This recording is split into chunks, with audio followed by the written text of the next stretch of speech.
Welcome to the Contractor Freedom Podcast. I'm your host, Jason Phillips. This show exists to help small business owners like you escape the tyranny of contractor prison and enter the bliss of contractor freedom so you can have the time, money, and freedom to live your life with purpose beyond your business. As a certified human behavior consultant in DISC personality styles and motivators, I'll be sharing with you skills for life, love, leadership, and business. I'll also be connecting you with experts that can help you scale your business and your life. So if you want to build the business and life of your dreams, then you are in the right place. Let's go. Hello, contractors. I'm so glad you're with us today. I have someone very special here with me in my office studio today with you, and I can't wait for you to meet him. We've got some great stuff we're going to talk about.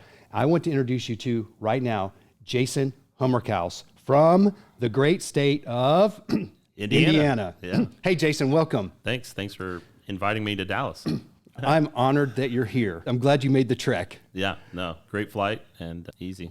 Man, you guys, I love following you on social media. Good. And all the great stuff that you're doing, both at work and outside of work. Yeah. Man, tell everybody a little bit about who's Jason. Okay, you're not me. Yeah. And tell us a little about yourself. We'll make that confusing. Try not to. So yeah, my wife and I, we have 6 kids, high school all the way through college. We just had 2 graduate from college this year.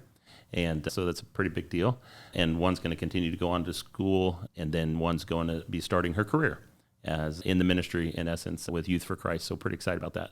Started painting in middle school, studied for the ministry, actually worked at a couple different churches in the late 1990s, early 2000s. Didn't know what to do after I resigned as a children's pastor at a church. Ended up going back into painting. I'm like, if I don't know what to do, Lord, and I began to pray, what do you want me to do? And ended up starting a painting company, just pulling out signs that from the high school days, and started getting business, and did that for a while, and then went to work for a contractor in the custom home business in Indianapolis area. In 2009, ended up leaving that company and starting Heritage Homes, or Heritage Custom Painting. The mother company is Heritage Homes and Restorations, but Heritage Custom Painting is what we're doing business as. In 2009, just continued to just work through the economy the best I could. Was on the job site, but then grew through. In 2012, pulled myself off the job site. And in 2018, I began to see that I wasn't able to do what I wanted to do. And I was understanding that I was the bottleneck. I was the problem in our company, and I had to fix that bottleneck. And so in 2019, a friend of mine, Jason Finney, another Jason, we'll just add that to the confusion. Jason Finney and I, we connected at a local paint store and became good friends. And in May 1st of 2019, we sat down at a local pizza joint called Pizza King. And I have a joke that we say, all good business decisions happen at Pizza King. Pizza Kings are all through Indianapolis or Indiana area. But anyhow, we sat down and we began to figure out, I like what you do, and he likes what I do, and how can we serve together? And in 2019, May 1st, we joined our forces and continued to just grow Heritage Custom Painting. So that's pretty, just thinking, imagine that. The owner is the bottleneck in the company. And in reality, in every company, the owner is the bottleneck. You're not lying. That's a hard pill to swallow. It was. And one of our core values is humility. And I had to just come to the realization that my dreams were super big, but I knew that I couldn't do that by myself. And there's a scripture reference that references that 2 are better than 1.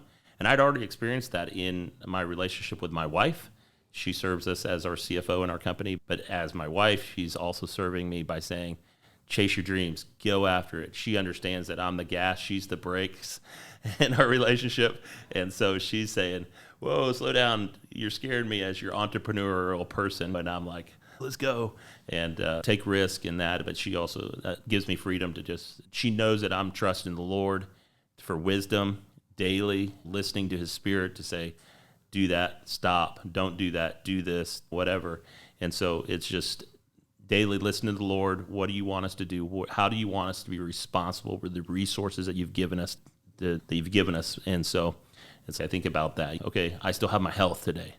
How should I be responsible with that? And I can tell you, you grow and you learn, right? You get better. 100%. Wow. So give us an idea. You don't have to go into any detail about maybe the size and makeup of your company and the type of staff structure you have. Yeah. Obviously, you and Jason and your wife. Yeah. Yep. Currently, I'm the CEO in essence, and I'm still running the day-to-day operations. I'd love to work out of that role, but I do love it. I genuinely love it. And Jason Finney has a full-time role as a firefighter, and so he's in and out with his schedule, which when he's at the firehouse, he's very active. Still at times he has space to be able to be engaged in building processes and systems and stuff like that. He's been very active during that time, and then when he's with us. And then we have Jennifer, my wife, who does the CFO stuff and payroll and all that jazz. Jason's wife, Kim, does our social media. She does a phenomenal job with that. When we merged, she took that over and she's made it consistent, right? Consistency is really a huge win.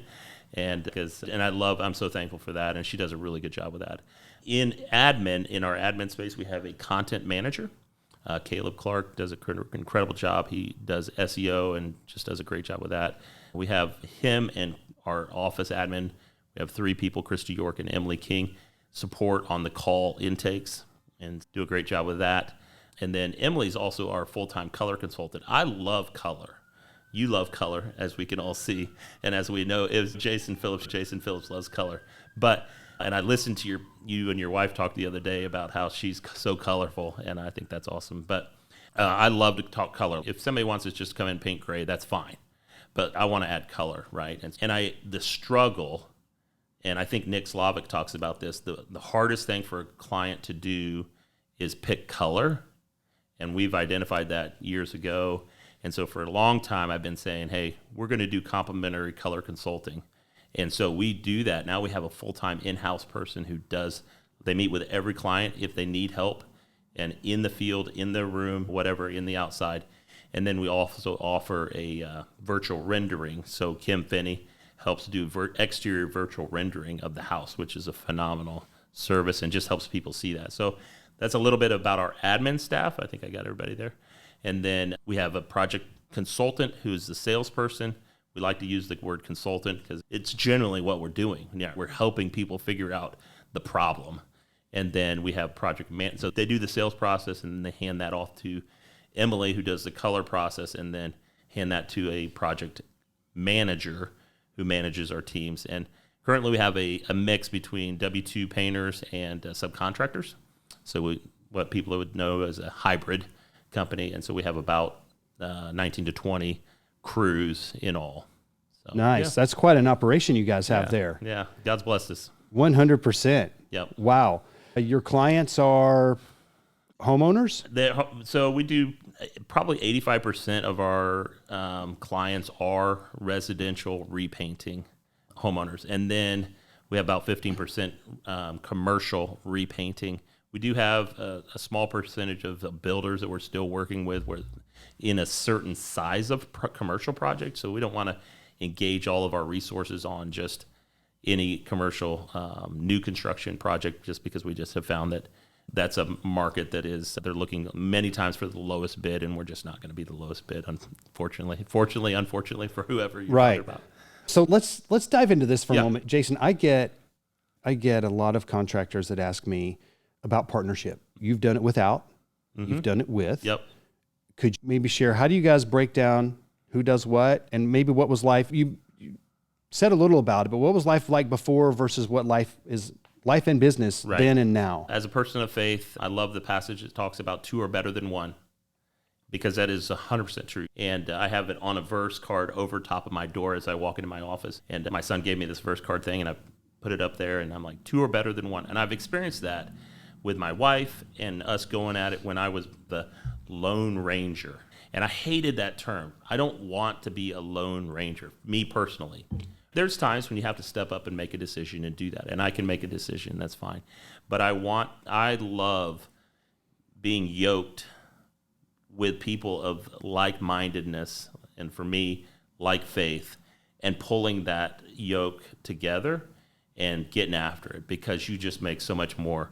You can till so much more ground and do so much better. So Jason Finney and I are yoked, genuinely yoked, and people not jokingly say that it's a marriage, and it really is our partnership. But the beautiful thing about Jason Finney and myself is we became friends in 2016, roughly, and we would compete against each other. We'd sit down, have lunch, we'd pray together, and so our hearts connected and our friendship connected before we ever became business partners. And I think God graced us with that foresight to be able to say, this will work. And so when it came to the table, it was a fast decision.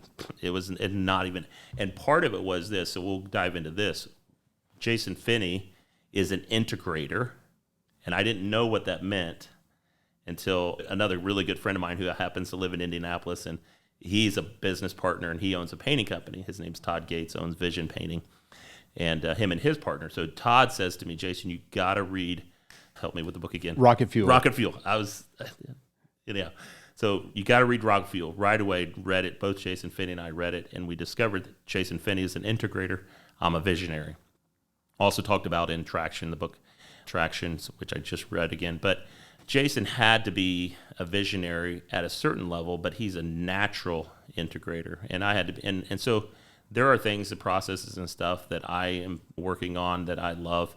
But so we work together that way. But I wouldn't say that we have it completely ironed out. I would say Jason's, like I said, at the firehouse, Grissom Air Force Base, and he serves there as a full-time firefighter. And so when he gets on, retires from there in about 2.5 years, he'll be on with us full-time.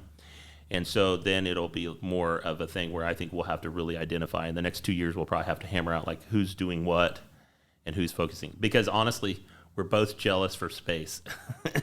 And we're both good leaders, and I want to have my hand in marketing, as he does as well. And so sometimes we just go to the meetings together, and it's a blast. And I want to have my hand in sometimes hiring somebody, and I can tell you, some people will be like, you got to let that go. Now, I want to talk about that. I love this because, and I just brought up a topic, you got to let go to grow. That's right. And I learned that, and I began to watch myself in about 2012 say, I got to get off the job site in order to grow. And I realized that. And I remember getting off the job site, starting doing sales, I'm doing management. And I remember sitting in the living room one day thinking to myself, what the heck am I doing? Like, I am twiddling my thumbs. I'm watching TV at 10 a.m. I got an estimate at 11. I got to be on the job site at noon. But why am I'm watching TV? Like, I didn't have anything else to do. I was bored. But I had let go of being on the job site. And you talk about contractor freedom, there was a little bit of freedom that began to happen in that, and a sense of that. And I reference letting go like pulling teeth. It's really hard, and so you got to let go to grow. And I let go of being on the job site, happened to be the guy who was the best painter, and then I had to let go of project management, and that was hard. You know, when I chatting with you guys a couple times together, you and Jason. Yeah. It was pretty obvious that you guys have completely different personalities. Yeah. And I can see how you guys can be or are a dynamic duo, bringing different things to the table in who you are. Yeah. But at the same time, I know that different personalities often can rub each other wrong. Right. I'm not trying to necessarily dig into that. Yeah. But how do you deal with things like maybe his pace might be different than yours? Yeah. Fortunately, at this point, he still looks at me and says many times, first of all, we have complete trust in each other. Wow. And I have failed, and he has failed. And we've both looked at each other and said, I failed at that, or he's looked at me and said, I failed at that. And we're just like, we're okay. Well, let's get up and go. And the beautiful thing about that is it's almost like when you fall out on the basketball court or on the playground and somebody hands you your hand and you pick them up and you go. And so there again, two are better than one. Yep. And so you're doing it together, and that's what makes it really fun. Right now, it's really fun just to be able to do that with somebody else and not feel like I'm the Lone Ranger. Exactly. And you mentioned trust, and trust it's the foundation. Mm-hmm. I say trust is the currency of business. Mm-hmm. And I've had a team before in my former years where we had low trust on the team. And now having guys, gals, that we have two-way trust, it's empowering and just, hey, they may have made a mistake, but I know they've proven their heart's in the right place. Yep. and guess what? I'm going to pick them up, or they're going to pick me up, and we're going to move forward. Yep. I love that.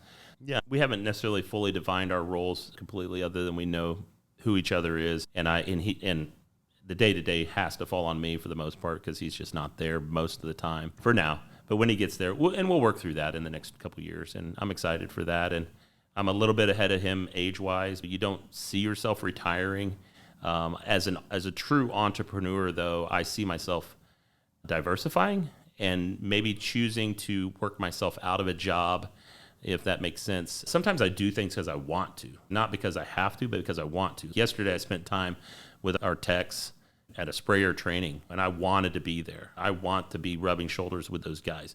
The next time and then Jason Finney might be doing something that looks more appealing because you're working with your salespeople and training that. That's great. He's good at that, and I trust him to lead that.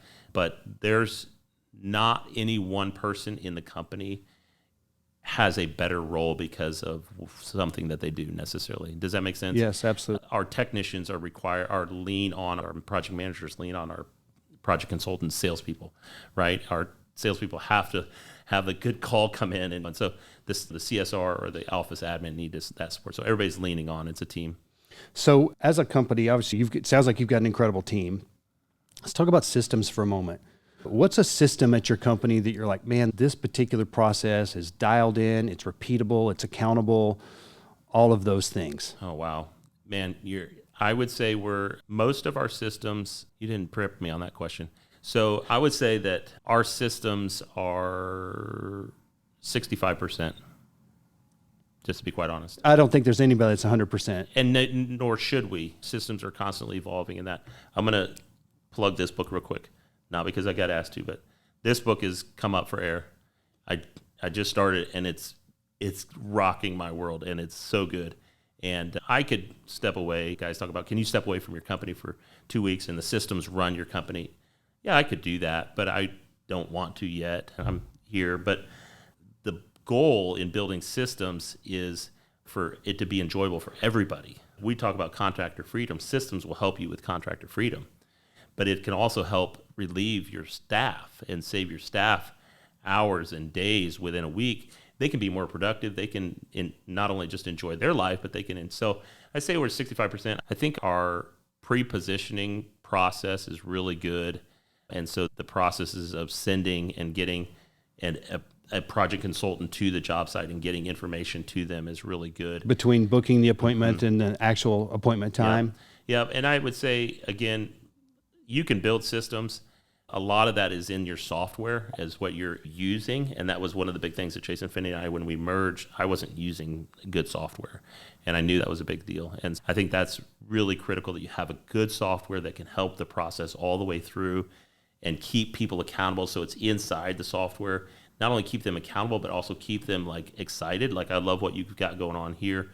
Keep them excited because it's visual. I'm a visual person, right? And they can see it. Everybody can see it. And everybody's excited to win, and that's a big deal. Nice. What about if you had to identify a particular process that you're like, man, I really need, this one needs help? Yeah. There's so many. I know, it's hard to choose. I think that one of the things that, and I'm still dialing this in as I just finished Traction again. I listened to it the first time that I read it, so it talks a lot about systems, and then this book here's killing me. But I think that I don't have that answer. Fair enough. There's so many things in our businesses that we can work on. And as owners, we need to laser focus, right? Yep. And choosing is not easy. What's going to give us the best ROI? The thing is that why I'm struggling with this is because I'm looking at simple things like a process that says, when a technician says to me, how do I fill out my paper time card? Okay. That's a simple process, right? But that I don't want them to come to me and ask me the questions. Okay, back up. I mentioned Caleb Clark. He's our SEO, or he writes our content, right? Who's he writing that content to? He's writing that content to the external client, right? So that's to this person who's going to hire us to do that. They're on Google. They're typing in, what kind of paint is the best paint to use? We have answered that question, right? So we have an external client, but we have an internal client. That's our staff. As Tommy Mello mentions, that's our staff. And so they ask questions all day long. How do I fix my iPhone? Who do I go to for that? How do I fill out my paper time card? How do I get a PTO request? Those are all questions that they're asking. And I don't want to answer that. I want to have 50 branches. So you need your playbook, basically. You got to have your playbook. Yeah. And Al Levy and Tommy, those guys guys that are ahead of us. And so we're really, I said 65%, we're in the infant stages of building and all of that. Jason Finney has, for the last 3.5, 4 years, killed it with that. He's worked really hard, but he would even say we're at the beginning stages in some ways of all of that. But it's just when I begin to understand, and the faster I can grow by learning more, then you raise the level. Not that I'm the one that everything hinges on. That's not true. But it's as I grow, it's almost like the company grows. And that's what's so nice is Jason has so much knowledge, and he's a great leader. Where's your best leads come from? So I think the best lead is a business developed lead. I tell our people all the time, I think it's the highest closure rate, but so I think that's true. Describe a business developed lead for us. Yeah, driving down the road, I'm heading to an event. I think about my friend, Matt King. He's a realtor. And I think about his son who plays at Purdue. He's a basketball kid. I call Matt. Hey, Matt, I'm just driving around, push call. Matt, just thinking about you. How you doing? Doing well. And so we have a conversation. I didn't ask him about anything. We're just friends. And so you can go deep. If you go deep with about 20 realtors, 20 vendors, and you just become their friend, then you're top of mind. And that kind of simple activity just helps people realize, yeah, I'm going to call Jason when I need painting done. And so I think that's the best way to do business development, is just on the go. There's obviously, you got to have planned events. I love events. I love gifts. We were talking about the giftology book John Ruhlin wrote. I love giving gifts, that kind of stuff. But I would say our best funnel is our newsletter. Nice. Is that a monthly newsletter? It's a monthly newsletter. It's a big investment. In the mailbox? Email or physical? In the mailbox. And now I think it's going to get challenged by a couple other things. We have Google, PPC, and LSA, and all of those things. We have 5 Google locations. But let's see. Our newsletter really feeds our word of mouth, and it feeds our returning clients. And I would say that newsletter is probably our best. Last month I wrote, and most of our newsletter is written by a third party, and we formulate it, put it together, and it's folded so that it's just 8.5 by 11, folded, tri-folded, and so you can see our brand on the outside. It's not in an envelope.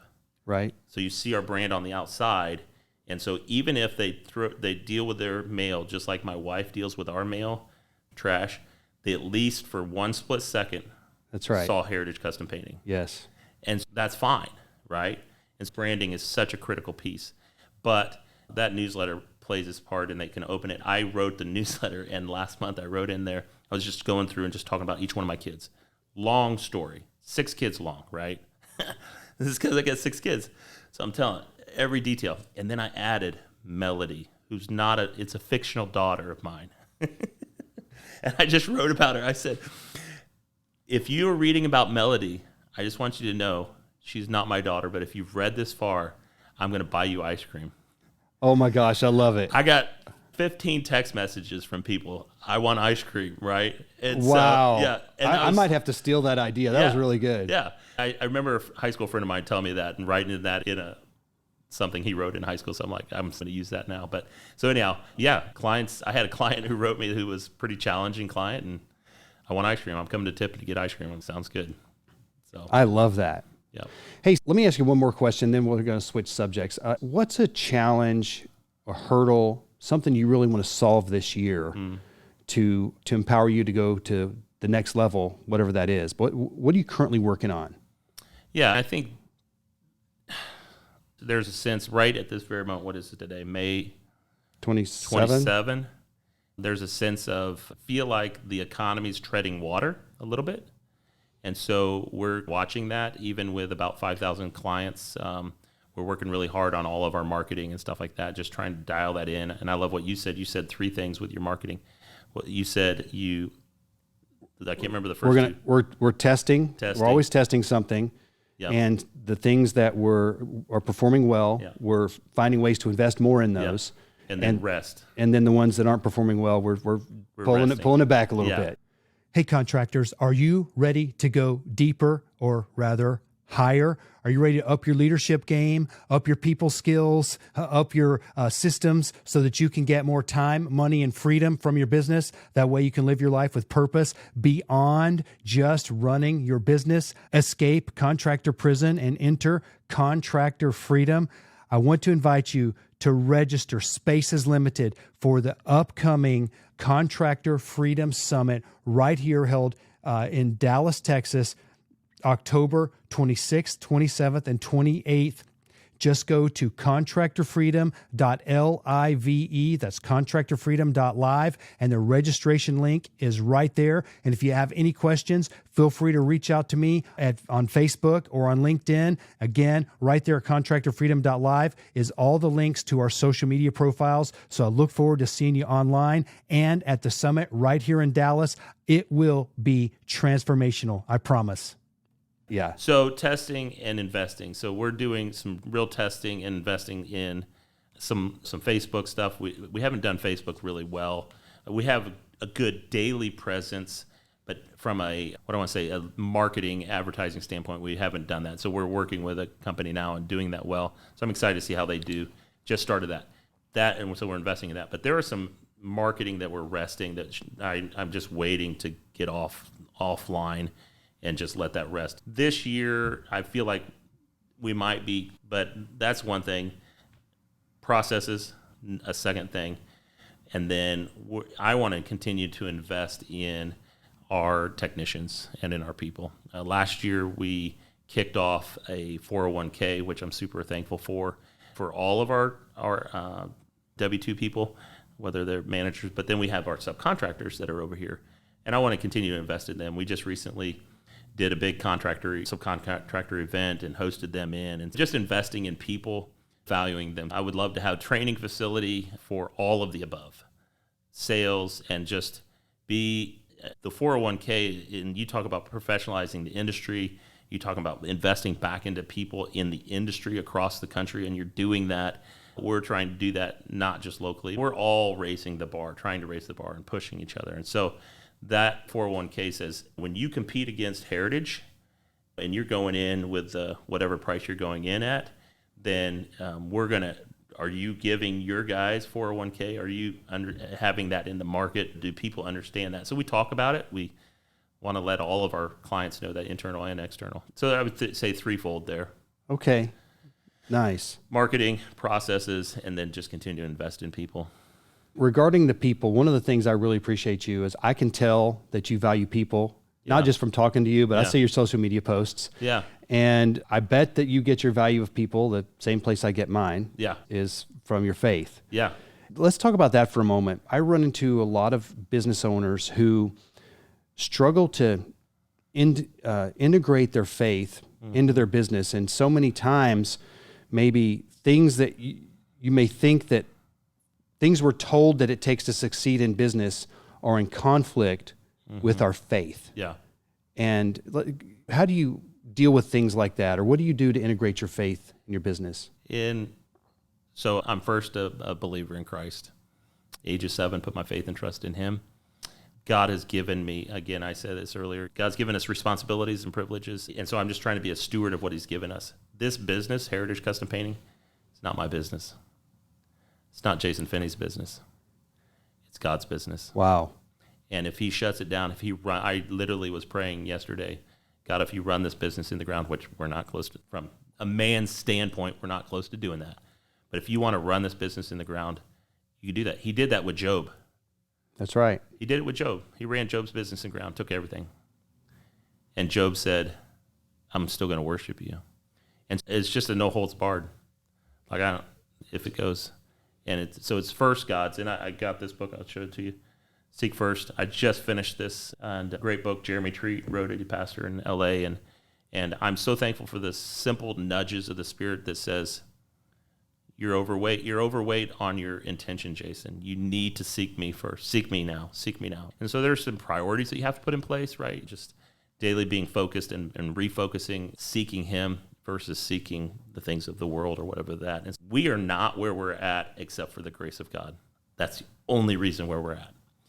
And then I want to 100% give credit to, we are where we're at because of my wife.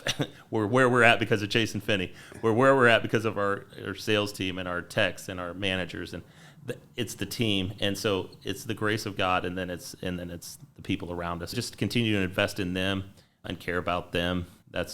And I think Jesus was the best businessman ever. He had the structure, right? He knew the balance, and he had 12, and he invested in them, and he's going to let them. They had their KPIs. That's right. That's right. And we're going to do this. We're going to seek first the kingdom of God, make disciples, and so anyhow. So yeah, I just live it.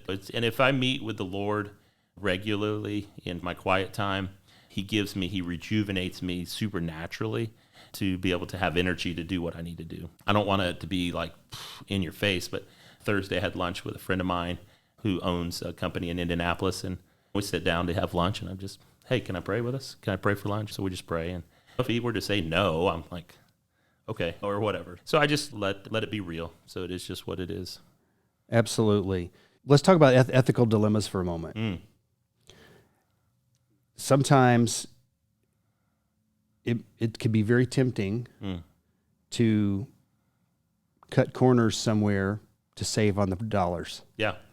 Does anything come to mind where you've had to make a decision there that maybe hurt the pocketbook? Sure. Yeah. Oh, absolutely. I'll tell you one I'm going to make right now. Yeah, I've already made the decision, but we had a cabinet project that, oddly enough, if you're having issues with certain products and the sides of cabinets that have a laminated side, right? Yep. I don't know if anybody else is having this problem. I'd love to talk to you if you're having it, but we've sat down with Sherwin and them, and we've dialed in what we're going to do. But the delamination of that, the wood and everything is gold and beautiful, and it's holding the product well, but the delamination of it, okay, clients very gracious, they call us, and this has happened a couple times with this product, and so we're trying to still figure it out why. But we're just going to go in and fix it. It's just, I'm not going to make money on it. We're going to lose money. We're going to fix it and just keep doing it. And so one of our core values we were talking about earlier over here is integrity in business, doing the right thing. And that just comes down to, I just know that the minute I don't do the right thing that helps other people, then it will flip on its head and it'll be bad for us. And so I have this little document that I make that has who's number one in your company. Who's number one? We got 3 people, 3 players. You got the client, you got your external client, your internal client, and then you got the company. So there's 3 players. Who's number one? Is the company number one? A lot of people say it's the client's number one. And then a lot of people say the internal client should be. I think it's all 3 of them. I think if the company, me, representing the company, leads and says, I'm going to treat my internal client like they're number one, my employees. If we do that, and that's an integrity thing. That's making the right decisions. If I treat them like they're number one, then they will treat our external client like they're number one. And the external client will treat us, the company, like they're number one by paying us and giving us a Google review and referring us and all of that. So if we do that vicious circle, which is a wonderful, beautiful wheel that just generates and over, then you're doing the right thing. You're treating people well. I wish more people understood that. Exactly what you're saying.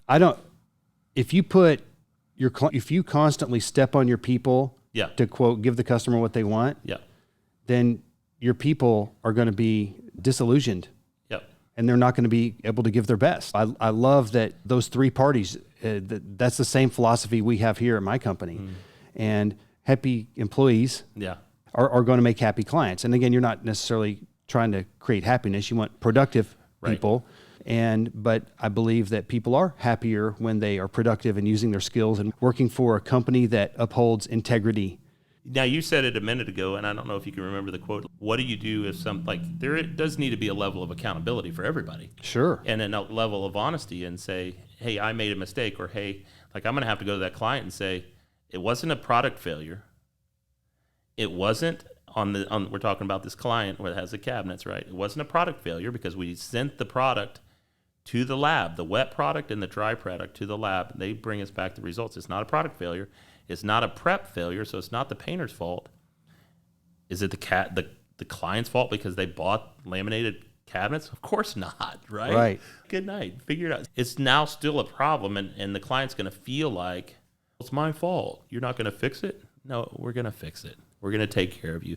And so the company then takes the ding and owns that. And so sometimes people have to still step up, and sometimes the employee has to step up and take that ding.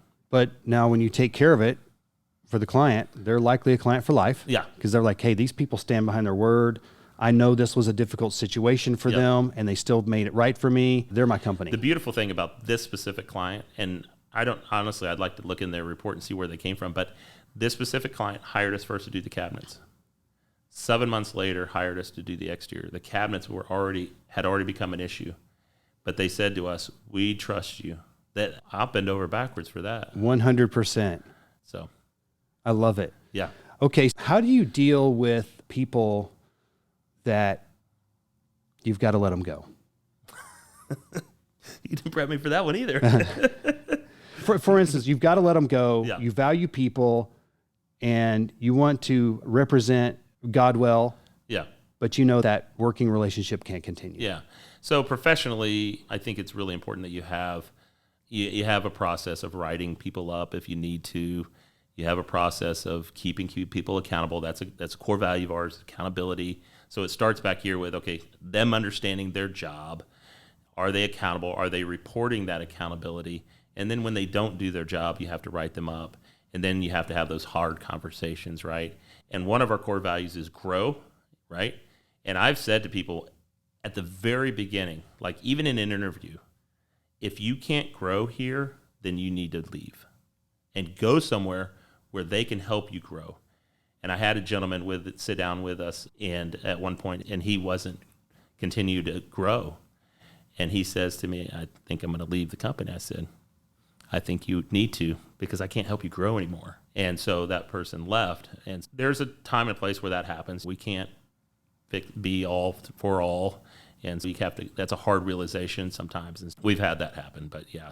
I love how you just put it as grow. I love that. The way we say it is very similar. And this is in the interview process. We expect every person at the company, from me to the outer reaches, everyone to be a student and a teacher, a follower and a leader, because there's always going to be someone new that needs to learn the ropes, and we all need to be growing as well. So I love that you set that. Now, having said that, if you try to inject that on a team for the first time that you didn't hire with that, changing those expectations can be quite difficult. Have you ever had to deal with that? Oh, change is easy. Change is the only thing that stays the same, right? That's right. It's only constant change. And it's easy for the people who are making the change. It's hard for the people that are being asked to change. If they didn't come up with the idea. And so I think that's important that your people are part of that decision, like those change processes, and that can help them like, hey, it was your idea. And it's great. I've had guys bring stuff to us and, hey, we should do this. That's incredible. That's a great ad. And it was easy, right? And so your people are a wealth. And so I can tell you, I think I have a good grasp on some of our people and a lot of them. And I recently, Emily, our color consultant, she came in with something. I'm like, that's incredible. I did not know you could do that. And so we just gained. And I think it was a simple thing as her being able to do takeoffs, right? So she was our color consultant. Well, during the winter months, we slowed down a little bit. We're in Indiana. And she was doing takeoffs for commercials to projects. And she had a degree, basically, interior design degree. And she was doing takeoffs for commercial projects and like that. We just won huge. And so that was huge, right? And we were able to fill space and win some projects through her being able to do that. Nice. Helping it be their idea made me think of something, and I remind myself of this because as the owner, it's easy for us to know what to do and and try to just tell everybody what to do. But we have to understand that authorship equals ownership. If we want people to really own something, let them be part of the author it. Maybe the whole thing, maybe part of it.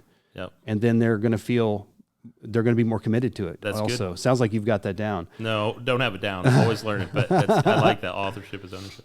Part of the contractor freedom, contractor prison is time, money, and freedom. I want to see more business owners have the time, money, and freedom that it takes to live their life with purpose beyond just running their business day to day. So for you, for Jason, what does freedom look like in that equation? Sure. Freedom to be able to do what I love to do, right? And so that might be that it's freedom to leave at 3:00 to go to a golf outing for my son. And for me, in my small world, I don't have hobbies. I grew up, okay, I'm going to roundabout answer because I'm a storyteller. So my dad and I work together. We're about ready to write a book. As a matter of fact, we're talking about it. So we're, in essence, writing a book, but we're writing a book about work. And I have so many wonderful memories. I'm an only son, 3 sisters, of working with my dad. And probably a lot of people have that similar thought. But we didn't throw baseball together. This is pre-travel baseball or travel AAU days. And so we didn't do a lot of that playing together per se. But if we were going to be together, we'd go mow, we'd go wash the car, we would drive somewhere or go cut wood. One winter we cut 125 truckloads of wood for my grandma. 125. Wow. We were just cutting wood like crazy, and she burned wood. Anyhow, freedom to be able to do that, but I do like to work, and so I have to guard that, I have to protect that, and my wife helps me gauge that. And then, but freedom to be able to jump away from the demands, and I would like to say that I'm a professional delegator. I'm not going to do that. I'm not. And freedom, a lot of times your staff will come to you and they'll be like, hey, I have this issue. I need you to help me take that. And this issue's, I call the issue a monkey, right? And they just put that monkey on my shoulder. And I'm like looking at that. I'm like, that's not my issue. I don't want that issue. That's your issue. I'll let you have that issue back. You can have your monkey back. So, that's from a book. I can't remember. Somebody told me. The 1 minute manager. The 1 minute manager. Yeah. I'm not going to take your monkey. I hired you to play with that monkey and deal with it. So there's freedom in that, and just being like, and same thing happens with clients. They want us to have their monkey, and we don't want to have that monkey sometimes. But anyhow, so being a professional delegator, learning to do that well, helps me with the freedom of time. Money comes. I think the freedom of money comes mostly when I live in a budget. When I'm an entrepreneur and I want to take things and try things, and I'm that kid who's, I want that really cool gadget doodad. I just bought. So all my kids are reading. You're speaking my language. All my kids are reading Rich Dad Poor Dad, because I'm like, I'll pay you $50 to read this, and that's paying them $50 to read it is totally against Robert Kiyosaki's Rich Dad Poor Dad philosophy. Yes, but I'm like, just read it, and so they're reading it, and then I bought his game. Yes. So he calls it the Doodads, right? And we've been playing his game, and that's been fun. But to get out of, but my wife is really, she's, like I said earlier, she's the brakes. And so if I live inside our budget, I can rest. If I know what our numbers are and I watch the numbers, I can rest. And that's been a journey for me. Some people just get it, and I don't get it. I'm a C student, right? Robert Kiyosaki again, referencing him again. C students. A students work for C students, and B students work for the government. That's one of his titles of his books. I haven't read the book. I just read the title. But I'm a C student, and you got to grow up in these business activities and these things in order to fully understand them. If you're talking to Jason Finney and my wife, you'd be like, yeah, he still struggles reading a profit and loss statement. So we just go slow, and I get help. I love it. Man, I love to hear what you guys are doing up there, and just the dynamic of how Heritage is running. Yeah. And I love following you on social media. And hey, I've got to ask you, you've got this shirt, and it says just a painter, but just is got a line through it. What is that about? Years ago when I was on the job site, I'd be go to a job site. We're sitting in a $2 million house. We're doing new construction at the time, standing in the house, getting ready to kick off the painting of this beautiful $2 million house, whatever. Across the room, no offense to any one person that I'm going to reference here, but is a designer. They've got a degree. There's no painting degree, But our muscles tell us this muscle has the skill of being able to lay that paint down right, or cut that line, or roll that just right, or skim that drywall mud. So all of those degrees are in the memory of our muscles and our activity, right? And the ability to take risk and understand and have the right eye to be able to say that color's not quite right or whatever. And so anyhow, I'm standing in the room, designer, owner who makes bank because they have this $2 million house, and a builder who probably makes bank as well because they're doing that. So I just felt completely insecure. I'm just a painter. Why are you asking me? But they're all struggling with what should we do in this room? And I'll be like, why don't you try this? Oh, I was just painting this color, and this is awesome. And they're like, oh, yeah, that's a great idea. Oh, yeah, we should do that. And so it's just being a service, being available, and putting yourself out there and serving people. Nobody's just a painter. I think we are risk takers. We're obviously painters. We're moms and dads. We're entrepreneurs. We're just on and on, all the things that we are as people. And so I just, out of my insecurities comes a T-shirt. I like it. So basically it's not just a painter. Not just a painter. Not just a painter. Yeah. I like that a lot. So. Okay, what's something that you wish more painting business owners knew? Apart from my faith in the world of business, I think, as I said earlier, if you want to grow, first of all, I want to say to every business owner, be you. You be you. And I love what Nick Slavik does, and he speaks into these guys who are, it's okay to be a technician. It's really good. It's a trade that is worthy of honor. It's an honorable trade. And if you aspire to do that, do it well. If you don't and you want to be something else, do something else, then chase after it. And I'm going to add, for me, with the permission of the Lord, right? And I was reading about King David today and in 2 Samuel, and God was giving him permission. And the only reason King David rose on his throne, not that I'm any kind of throne, but King David rose on his throne because God gave him grace to do that. But if you aspire to build branches, if you aspire to have 3 vans, if you aspire to buy that next level sprayer, chase hard after it and with the grace of God and kill it. And maybe that's something God put in your heart to chase, right? Yeah, absolutely. And so I love it. Yeah. That's good. That's good advice, man. Yeah. Okay, so Jason, if people that want to reach out to you, Yep. how could they connect with you? Yeah. What's the best way to get in contact? Yeah, obviously Facebook is great. LinkedIn is great. You can Jason Humrichous. You can call our office, 317-385-1951 is a great number for our office. You can email me at jason@heritage-custompainting.com, the very longest email of all time. So jason@heritage-custompainting.com.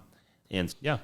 Okay, great. Man, thank you for being my guest today. I'm going to give you this last book. I got to say it. For me? Yep. I got you 2 books. I can't give you the Come Up for Air because I didn't bring one for you, but I'm giving you Seek First, and then I'm giving you Elevate from Tommy Mello. And he talks about building lots of processes there, but trying to help his people figure out how to help them win. And we're on the same boat on that. Man, I'm honored. You come bring in a gift. 2 gifts. Thank you. Yeah. Wow. Absolutely. I can't wait to dig in. Yeah. Contractors, thank you so much for tuning in with us today. Reach out to Jason if you just want to connect with him. He's an amazing guy. Follow him on social media. Follow his company on social media. They've got a great presence on there. And keep striving. God bless you. Have a great day. Hey, contractors, I want to invite you to connect. If you want to get connected with the Contractor Freedom community, simply point your browser to contractorfreedom.live. That's contractorfreedom.live. On there, you'll find the link to our Facebook private group, our page, our newsletter. You'll find a link to our podcast. You'll also find a link to register for the upcoming first annual Contractor Freedom Summit right here in Dallas, Texas. So I just want to invite you to come on over, join the community. I look forward to getting to know you more. Thanks for listening in today.